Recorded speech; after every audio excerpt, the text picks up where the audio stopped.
شفت فيديو وكان مؤثر وعجبنا كثير الفيديو هذا. ايش فكرة الفيديو؟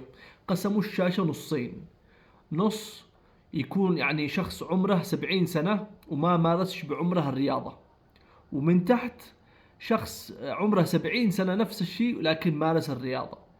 كيف حياة هذا 70 سنة وكيف حياة اللي هو 70 سنة ومارس الرياضة، كيف يفرق أن اللي طالع اللي ما مارس الرياضة تعبان مريض متهالك، ضروري حد يعيله، ضروري حد يتحمله، ضروري حد يكون معاه يشربه ويأكله وكذا.